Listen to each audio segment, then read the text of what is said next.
اهلا بكل الناس اللي بتشوفني على تيكو تيوب. معاكو طارق ابراهيم في فيديو جديد. اول حاجه شكرا لكل الناس بعتت رسائل وتمام ان الفكره عجبت الناس، اللي هي السلسله اللي انا ناوي اعملها اللي اسمها المهاجر، عشان نعمل حلقه كل حلقه خاصه بحاجه معينه عشان الناس بس ما تتشتتش، لان انا كنت بعمل اغلب الفيديوهات بتاعتي كنت بدخل كل حاجه في بعضيها. ففكرت في فكرة السلسلة دي عشان كل فيديو يكون بعنوانه الناس تقدر تخش، عشان انت عاوز فيديو عن كذا تخش تشوفه هو بس. تمام. بتأسف للناس اللي لسه مردتش عليها. طبعا لو اي حد سؤاله غير موضوع الفيديو ان شاء الله هنرد عليه بفيديو تاني عشان الناس تستفاد برضو. تمام. قبل ما نبدأ الحلقة اهم حاجة عاوزين نصلي على النبي كده وندعي بالرحمة لكل أمواتنا بإذن الله إن شاء الله. النهاردة هنتكلم عن موضوع أنا بالنسبة لي بعتبره إن هو ده أصعب خطوة بالنسبة للمهاجر الجديد. تمام.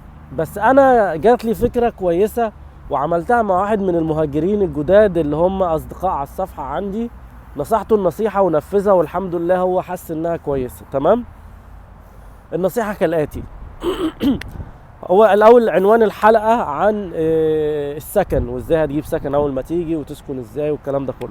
طبعا موضوع السكن ده صعب جدا هنا في البدايه، بلاش نتكلم عن الصعب دلوقتي. لو انتوا حابين نتكلم عن الصعب نعمل الفيديو الجاي عن الصعب. هنتكلم عن الطريقه السهله اللي انا عاوز اقول لكم عليها. الطريقه السهله كالاتي. انا رسالتي موجهه لكل الناس السنجل او المتجوزين. دايما نصيحتي لما في حد يجي يسالني يقول لي انا متجوز، ننزل على فين واعمل ايه، اقوم قايل له لا يا باشا تعالى لوحدك في الاول. فالسنجل انت جاي لوحدك كده كده. تمام. المتجوز يجي لوحده ما يجيبش الاسره معاه. بالنسبه للسكن لما انت تبقى شخص لوحدك بتبقى سهله. هنشوف الاول المدينه اللي انت رايح فيها ايه، وساعتها بتلاقي بتلاقي اعلانات عن روم ميت كتير. طبعا لو انت مسلم بتروح الجامع بتلاقي اعلانات ملزقه كده في الجامع يقول لك غرفه محتاجين شاب، غرفه محتاجين شاب، بيزمنت بيتاجر، استوديو بيتاجر. كل اللي بيطلب منك بس نص سكيورتي مثلا، نص شهر او شهر مقدم مثلا، على حسب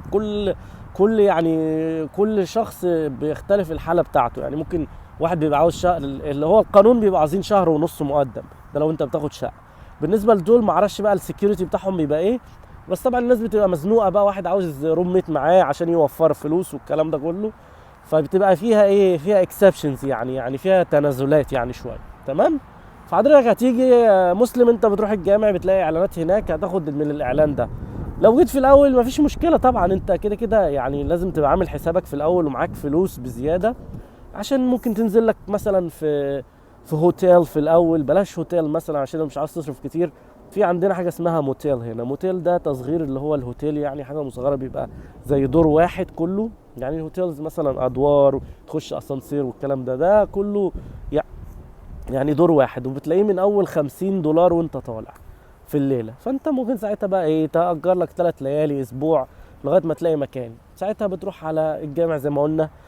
لو حضرتك مسيحي بتروح على الكنيسه برضو في اعلانات هناك، او المنطقه اللي نزلت فيها لو لقيت فيها محلات عربيه او ديلي عربي، او في محلات تانية برضو بتلاقي فيها اعلانات. دايما اي محلات ديلي بتلاقي فيه اعلانات ملزقه كده على الحيطه، اللي عاوز بيبي سيتر، اللي عاوز جليسه اطفال، اللي عنده شغلانه، اللي بيعمل. فساعتها هتاخد العنوان وتروح. تمام. احنا الجزئيه دي بنتكلم عن السنجل. انت كده يا باشا جيت ولقيت سكن، او لو انت متفق مع حد برضو، او لو حد هيشيلك اسبوع لغايه ما تلاقي مكان، كل ده سهله.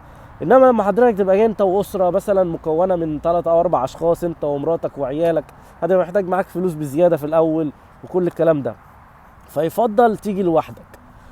بقيت بقى القصه اللي انا بقى قلت لكم ان انا قلتها لصاحبي وعملها.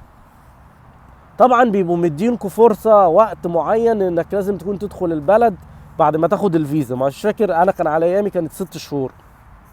عاوز اتاكد من المعلومه. فليت سي انت عندك 6 شهور، انت جيت يا باشا استقريت 3-4 شهور، بس لسه برضو ما عملتش فلوس كتير، وخايف ان الاسره هتيجي تتعك معاك، ومش مستعد للنقله دي ان كلكم تعيشوا هنا.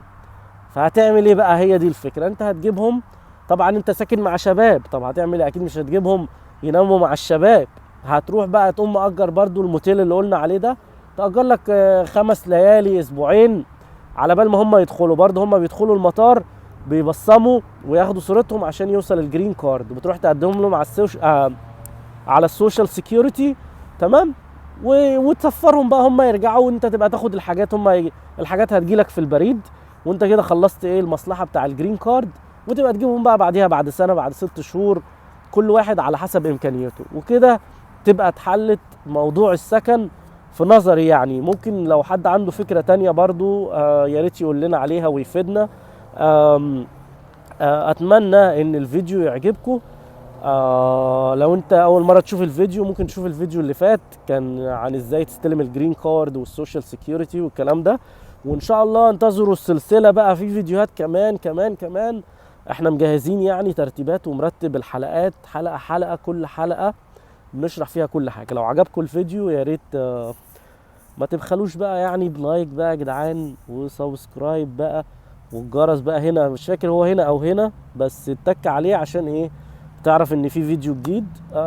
الفيديو هينزل عندي على اليوتيوب، عندي على الفيسبوك بيج، وهينزل برضو على جروب يلا امريكا. اشوفكم على خير في فيديو جديد. مع السلامه.